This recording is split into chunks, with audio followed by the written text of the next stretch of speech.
On my wedding night with my childhood nemesis turned husband, I sat on the bed counting cash until my fingers cramped. He set down his bowl of buldak ramen and dragged my stiff carcass to the headboard. Did evolution forget to give you limbs? I smiled with my mouth, not my eyes, at the noodles on the desk. You're eating fire chicken ramen and only managed 1 drop of chili oil. I could hop off this bed, twerk a number, and still bring more heat. The guy who usually fought me tooth and nail suddenly fizzled out. Awkwardly, he tugged the quilt up to my waist. 1. NTH time Margaret tried to marry me off. I proposed. To my forever frenemy, Ethan. He opened the door with panda-level eye bags, saw me, and tried to slam it shut. Wait. I wedged my leg in the gap and pried the door back open with all my weight. Please, I'm homeless as of tonight. Then, while he was off guard, I slipped inside. Your parents on another business trip? Yup. Margaret and her husband were always away. Ever since he was a gap-toothed kid, Ethan had eaten more dinners at my place than at his. The back and forth welded our families into one big happy neighborhood. I flopped onto his sofa like I'd paid the mortgage. Watching him shuffle toward the bedroom for a nap, I yelped, "Boil me some noodles, will ya? Missing an arm or a leg?" Just missing the one neighbor with a heart. Too lazy to spar, Ethan shuffled into the kitchen. Victory tasted sweet. I scrolled my phone, occasionally peeking at him. His thin lips pressed together while he chopped scallions, long legs, long fingers, everything worth a second glance. 10 minutes later he emerged with a bowl of clear broth. Can you and your mom argue a little less? He wasn't wrong. This was my 4th crash landing this month. I held twice and picked up the chopsticks like they weighed 50 pounds. Do you think I enjoy it? She lined up 5 blind dates in 30 days. Mid-rant about the latest walking red flag, Ethan's gaze darted away, his tone shrank 3 sizes. You actually went? Obviously. Since when did he sound like a bashful bride? I slurped noodles, but thinking of my tragic dating ledger made tears season the soup. After a beat, I looked up, resolve hardening. Let's get married. Nice, sincere, forceful, 0 male resistance expected. The air jammed for several seconds. Meeting my sparkly eyes, Cameron, the corners of his mouth twitched twice. Are you serious? I nodded so hard my brain rattled. More genuine than the cashmere you're wearing. Hands in pockets, Ethan drawled 3 syllables. Keep dreaming. Translation, the noodles are mine, you get squat. Proposal 1, kaput. Blind date calendar, reactivated. 2. Because I'd bailed on a date for overtime, Mom's fury hit DEFCON 1. This time I showed up stupid early. Only inside the coffee shop did I realize the place sat directly under Ethan's hospital. Oh, and apparently the guy was another doctor. 15 minutes in, conversation actually flowed. Then a robotic female voice chirped beside us. 222, 222, 2222. So moronic I rolled my eyes, then noticed Ethan and a pixie-cut female doctor at the next table, calculator in hand. I shot him multiple eye daggers. He ignored me, happily mashing keys. Just as I was texting under the table, my date asked, "So, Miss Sterling, what do you do for fun?" I chuckled awkwardly and pocketed the phone. Trail running, mostly. Love anything cardio. Away from home, you can be whoever you want. Still guilty, I tucked a strand of hair. Calculator squawked again. 666, 666, 6,666. Absolute jackass. My molars ground like coffee beans. When my date got paged back to the ER, I nearly cheered. What the hell are you doing? The woman was gone. I appropriated her chair, helping the cashier balance the till. He shrugged, setting the calculator aside. You look constipated, disappointed Prince Charming left early? I nodded, half-hearted. Tiny bit. He was easy on the eyes. First floor, left turn, get those retinas checked. Your Sterling meeting ever happening? I've got the rotten eggs ready. Ethan, you still refusing to marry me? Startled, he blinked twice, 0 comeback. Proposal 2, crash and burn. 3. Rain tonight. Ethan told me to wait so we could carpool home. In his office, curiosity poked me. So, you and calculator girl? Why? Jealous? Geez, kids grow up talking like loaded guns. Of course. Back in the courtyard, everyone knew we had a baby engagement contract. He snorted. Zombies could go extinct and I still wouldn't marry you. Ancient history, but mission accomplished. Ethan was sufficiently grossed out. Under one umbrella we left, rain had upgraded to torrential. Great, sun punched out, yet I'm still speed dating. No more, buddy, time to be cringe. Ethan, let's get married. You're special, the most special guy I know. There's a loneliness only I can see, others judge the surface, but I sense the cracked pieces underneath. Allow me to gift this icy prince a real home. I tilted 45 Emery, letting tears slide back into my soul. 1 second, 2, 1 whole minute, guy didn't even twitch. Ignoring me? Then deliver your hottest friend, Jamie. Collecting my drama, I sighed. Third time's the limit, final proposal, pinky swear. Courage isn't carried on the wind, you know.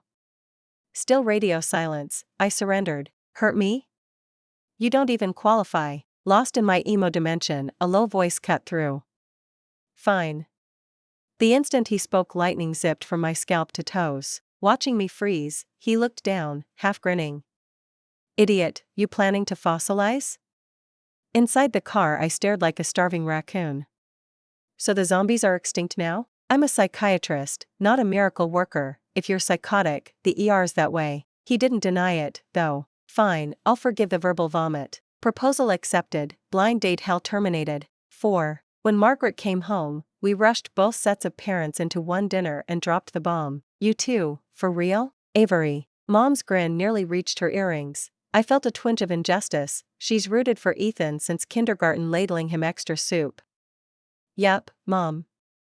He's crushed on me since sandbox days, used every trick to bag me. I finally took pity. Ethan shot me a look that could frost windows. I looped my arm through his, syrupy sweet. Just letting you know, we're signing papers next month. Ethan's mom smacked her thigh in happy panic. Thea, isn't this a little too fast? His dad and I haven't even started planning.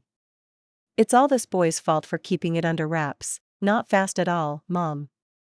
Better to get it done before something goes wrong. Crap, I just blurted out my real thoughts. I coughed once, signaling to Ethan. He jumped right in.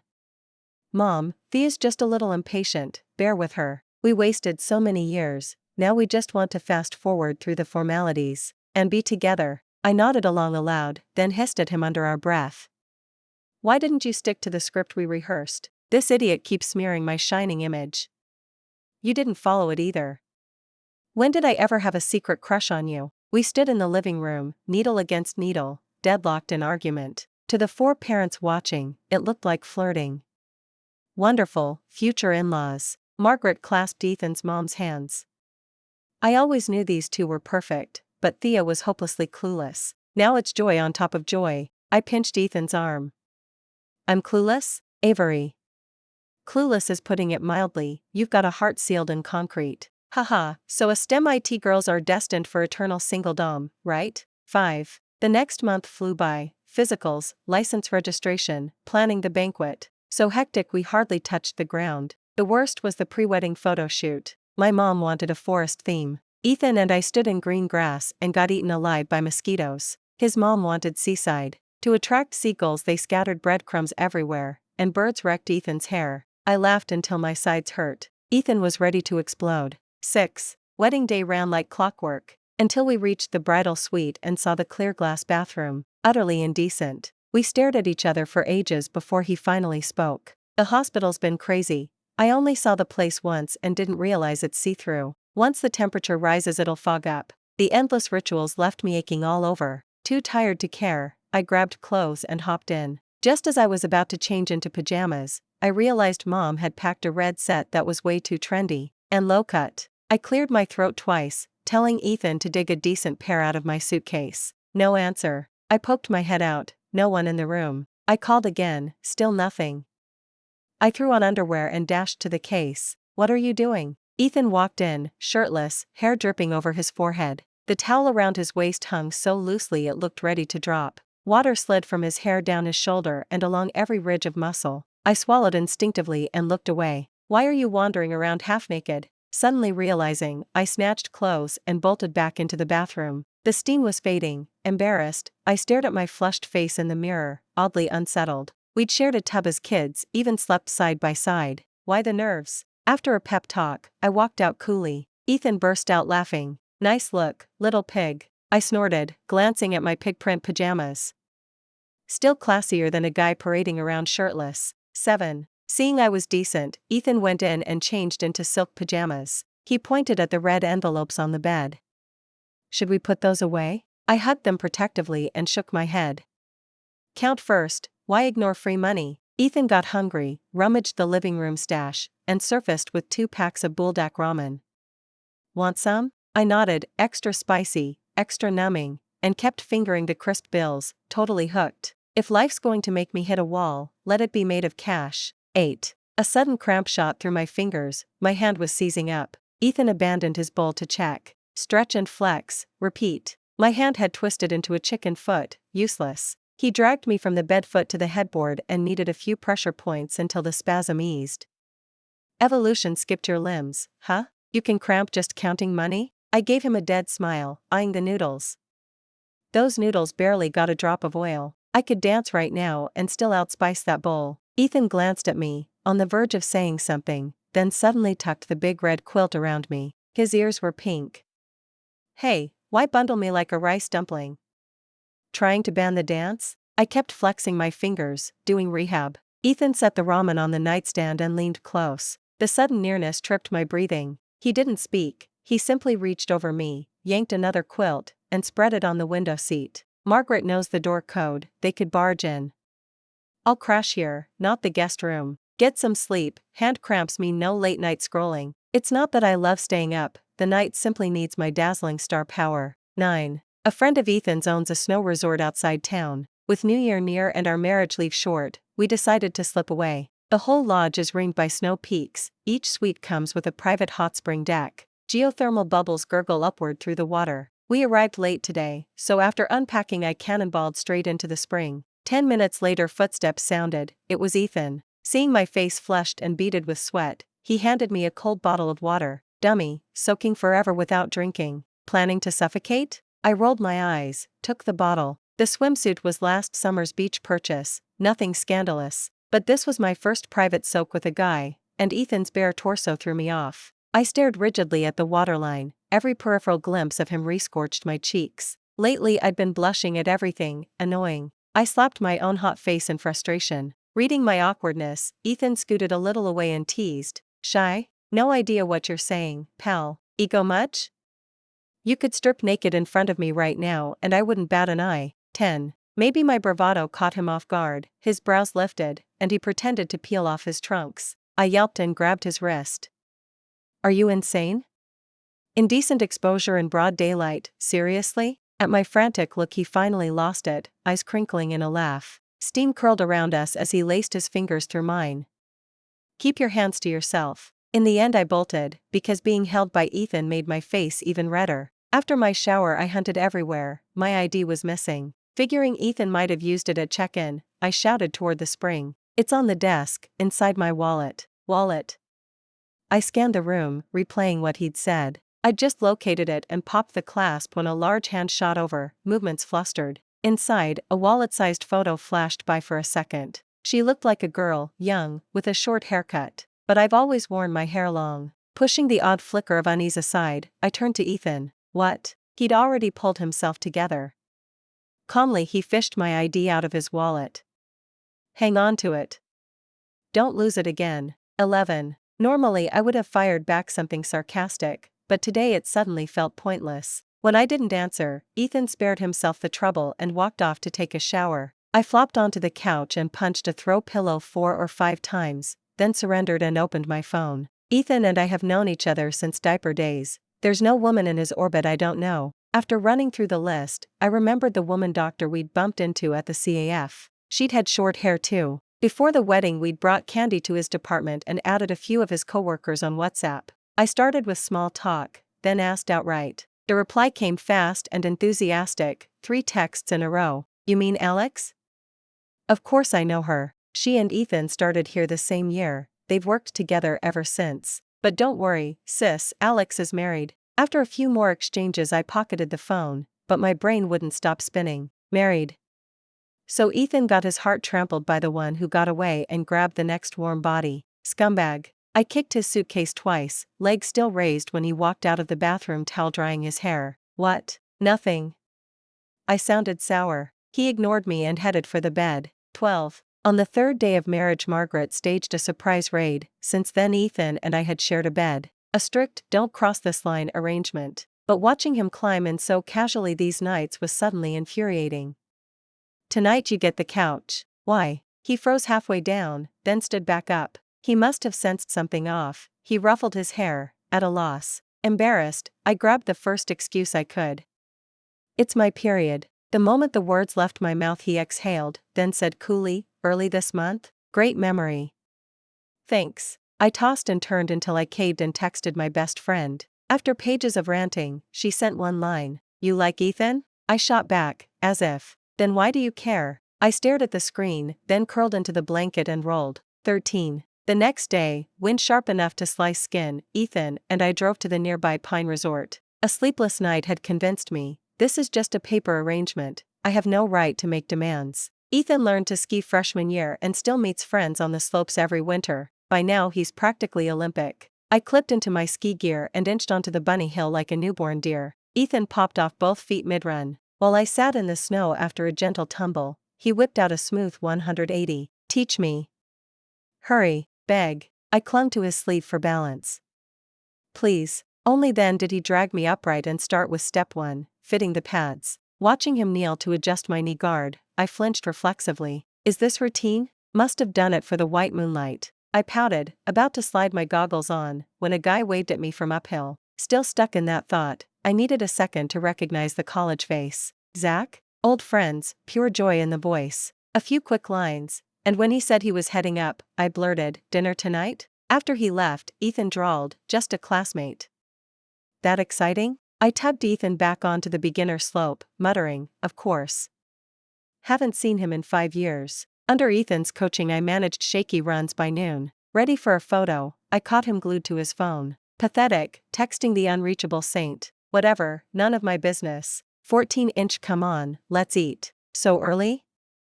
Not even noon. Noon is late, every table will be gone. I texted Zach, he answered minutes later. My sister came along, okay if she joins? Sure thing. Back in normal clothes, staring at my makeup-free face, I cursed myself for saying yes. How could I forget that sister of his? In college we'd chased the same roommate. I wore a slip dress, she put on a mini. I cooed big brother, she cooed louder. She won, I lost. Fine, no steamed bun, but I still want my pride. Head to the restaurant first, I'll swing by the hotel. I sprinted back, painted my face, changed 3 times, and showed up a different person. Ethan studied me a beat, then said flatly, you put on makeup? I nodded, checking for Zach.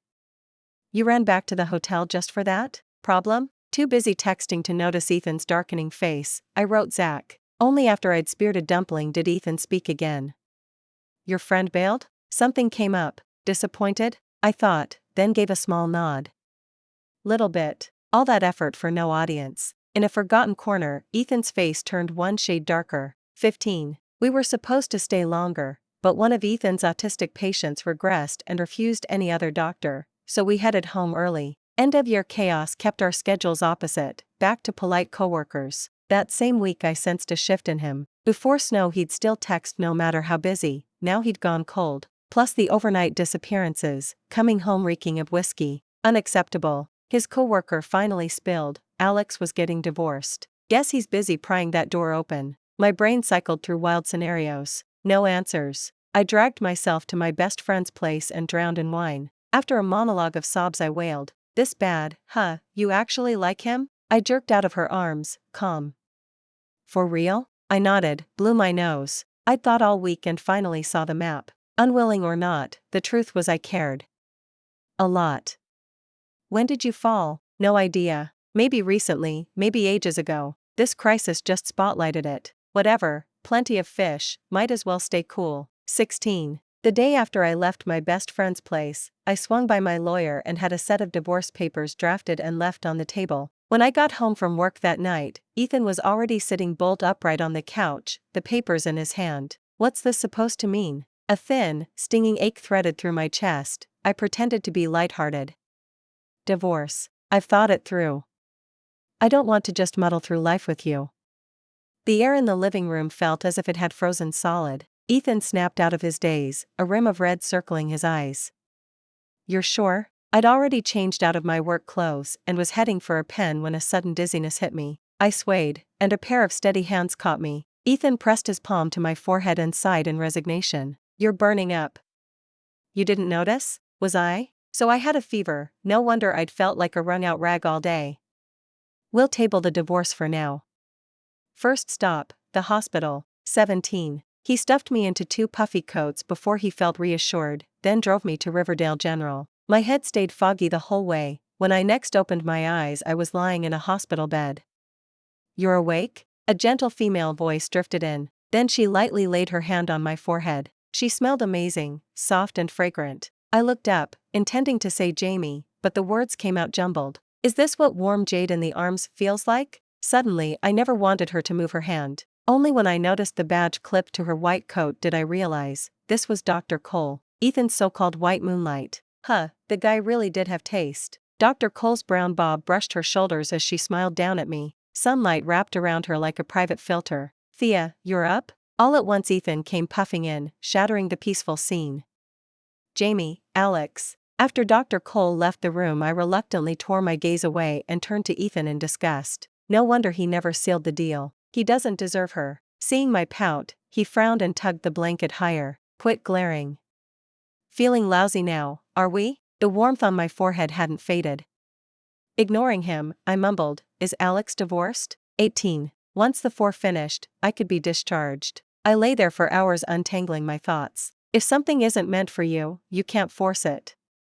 This time I'd help Ethan get what he wanted. After the needle came out and the dot of blood stopped, I dragged him down the hall to the doctor's offices. "What does Alex like?" "How would I know?" That matter-of-fact tone almost made me roll my eyes. Some courtship attitude. "Fine, watch me." I marched into the office, talked Dr. Cole into it with my unstoppable chatter, and finally secured a dinner, tonight. "Thea, I still have clinic. See you tonight." "Huh?" Watching Dr. Cole leave, I froze, not sure how to react. Wasn't I setting her up with Ethan?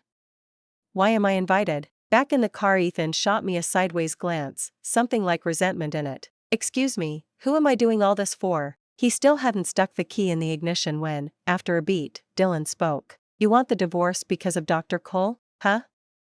I hesitated, then nodded. "Sort of." The instant the words left my mouth, Ethan's face collapsed, his voice quivering. "You like Dr. Cole, so you're dumping me, is that it? Dear God, send me back to that hospital bed. What on earth is happening?" Dinner wasn't cancelled, though. You have to finish what you start. I still have a shred of responsibility. That evening, at a square 4 top, Ethan yanked a chair and wedged himself between me and Dr. Cole until Dr. Cole finally gave up and scooted over. "Thea, you two are so sweet together." I gave a hollow laugh and glanced at Ethan, only to find him ignoring the conversation, eyes fixed under the table. "What?"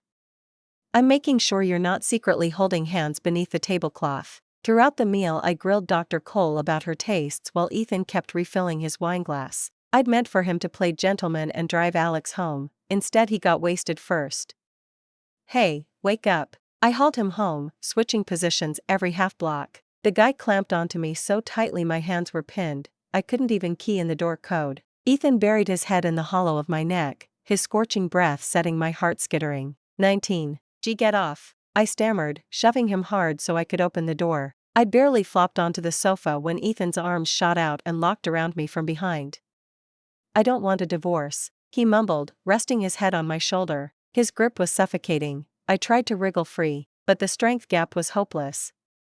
"Ethan, don't." Before I could finish, my lips were sealed tight.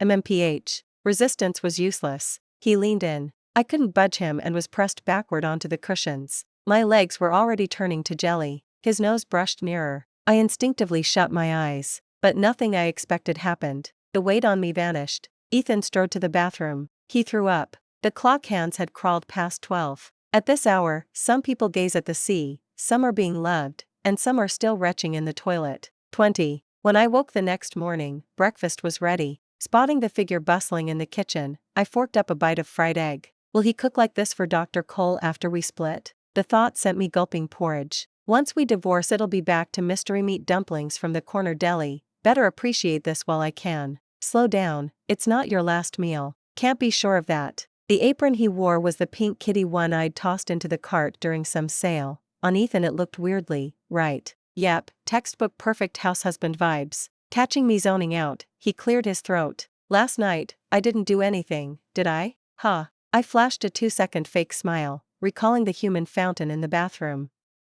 Relax, your virtue's intact, absolutely nothing happened. I had to split for work soon, so we didn't linger. On my way out, remembering Dr. Cole, I tossed over my shoulder, sign those divorce papers ASAP. I already did. His face iced over again. What the hell, he's the one who wanted out in the first place. 21. After that morning we reverted to square one, stalemate. He wouldn't divorce, I kept insisting, and the standoff dragged on. The longer it lasted, the harder the exit would be, for me, not Ethan. I was done. Noticing he was off nights today, I texted him, "Free tonight?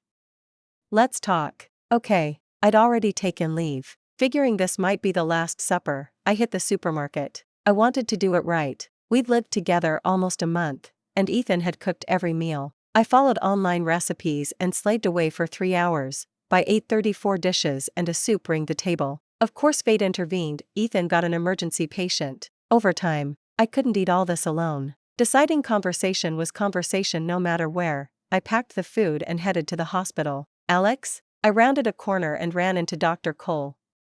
She looked worn out after her shift. Thea, what are you doing here? I lifted the takeout boxes and gave them a little shake. No way I can finish all this, one more mouth, Dr. Cole's, won't hurt. In the lounge I handed her a pair of chopsticks.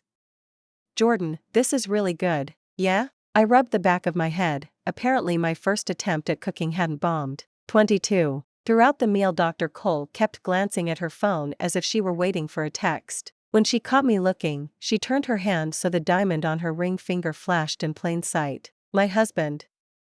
We had a fight, but we're good now.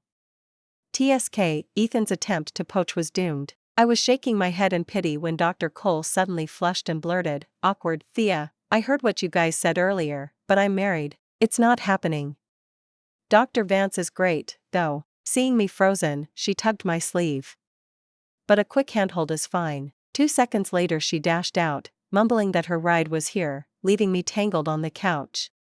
Press palm to forehead laugh cry. What on earth did I just star in? Why are you sitting there like a statue? Ethan asked, surprised. He shrugged off his coat and dropped beside me. He eyed the leftovers, brows pinching. Wasn't this for me? Someone already ate. Dr. Cole, but her husband showed, so she only picked. The words were out before I could suck them back. Sigh, tonight was shaping up to be another no-sleep shift for Ethan. 23-inch they finally made up, tough road. You knew? I jerked upright. Then why wasn't he heartbroken, all airy like that? I even lent a hand, remember the cafe? You forgot? A lightning flash in my head, suddenly everything clicked. I scooped up the coat he'd tossed, rifled the pockets, and found the wallet. Inside, the 1-inch photo was still there, only the girl in it wasn't Dr. Cole. Ethan had been head down chewing. When he noticed what I was doing he looked everywhere but at me. I'd worn my hair short back in middle school, complete with a butchered bowl cut. Epically ugly. You keep my dark history on purpose? My hand holding the snapshot trembled. It's cute, he coughed, voice suddenly thin. I short-circuited. Wait, Ethan likes me? Why carry my picture? 2 beats of silence. Because I like you. 24. It took the whole ride home to digest. So Dr. Cole's husband is Ethan's senior from residency. Getting them together had been Ethan's own matchmaking. At the cafe Dr. Cole had only wanted pointers on how to patch things up with her man. I sat motionless in the passenger seat, the divorce papers crushed in my fist. Ethan pulled to the curb. We have to divorce? Still scrambling for how to bury the topic, Riley, lashes fluttering, said, if you want Dr. Cole, fine. I'll talk my senior into stepping aside, okay? His lips quivered, tears were already pooling. I swear I meant to explain right away, but he cried so beautifully I let him go a little longer. 5 minutes later I handed him a tissue. Quit crying, I don't like Dr. Cole, it's just, this hit me out of nowhere. How was I supposed to know you liked me? He hiccuped, squeezed my hand, and muttered, fair, you're 24 karat straight. I bristled, how dare he? Maybe because you snuck into my bed in 5th grade pretending to be a ghost. That was payback for you swapping my Chinese herbs with cola. You barred me from your house all through junior high. You spent one entire 8th grade summer binge watching soap operas at my place. Your mom was scared you'd fry your brain, so she told me not to let you in. The second I showed interest in dating senior year, you tattled to Margaret. He had no idea how brutal her mixed double spanking felt. That guy had nothing on me, not even my pinky toe. Fuming, I tried to kick him, then froze. Hold on, you liked me in high school? Ethan scratched his neck, slow on the uptake. Possibly. Though tattling did feel instinctive. Arg. Before I could roast him further, my mouth was sealed. Someone had flipped a switch, soft kisses rained everywhere. Realizing we were still parked at an intersection, I shoved him off. Continue at home? I fake sweetly reminded. I've got my period. You've had it twice this month. This time it's real. Ethan laughed in exasperation, snatched the divorce papers and shredded them to confetti, then marched to the trash bin on the corner so I couldn't tape them back together. 25. Ever since we cleared the air, I'd felt off. Daily lower back aches, but life was cushy. Clothes handed to me, food delivered to my mouth. After a month-long crunch, we finally got leave. To dodge the elders' baby push before Spring Festival, we plotted a New Year escape to Iceland. On New Year's Day, we checked into a Reykjavik hotel. At the edge of the world, we held each other tight. Ethan knelt in front of Holger, producing a rose-set ring. Proposal take 2. Thea, marry me, again. 26. In our third year of marriage, the house gained a new member. A Samoyed, adorable, and an absolute doofus. It kept gnawing the couch to tufts. One winter afternoon, Ethan sneaked it outside for a snow roll. They returned drenched head to toe. I blocked the doorway, fuming. The silly pup barked twice, eyes sparkling. Ethan grabbed my hand, pitiful. Honey, it dragged me out, totally not my fault. Someone please rescue me from this sweet, soggy chaos. Extras. 1. Thea got booted by her mom again today. After a lousy date, she actually ran over and proposed to me. Must have short-circuited. 2. The blind date was literally staged outside our hospital. Bizarre. 3. Rain won't quit. Thea said it was her final proposal. I said yes. Looks like I'm the one who short-circuited. 4. Shot wedding photos today. A damn bird dive-bombed my head. Still, her waist is tiny. 5. This dummy wandered out stark naked looking for pajamas. Any sense of personal safety? 6. First wedding. Kinda jittery. Good thing she's beside me. 7. Old classmate, different league. Had to redo my makeup just to have lunch with him. 8. I'm fuming and she can't even tell. Blockhead. 9. She's running a fever. Regret staying away. Must have kicked off her blanket. 10. Divorce papers the moment we meet. What's going on? I detour corridors to avoid her now. 11. Thought it over. Fine. If she likes girls, she likes girls. I can work with that. 12. Plot twist. She doesn't like girls. Thank God. Dr. Cole could never dote on her like I do. And, thanks for listening to today's story. If you enjoyed, please like and share with friends. We'd love to hear your thoughts in the comments. Drop your take, and don't forget to subscribe for more great tales. See you next time.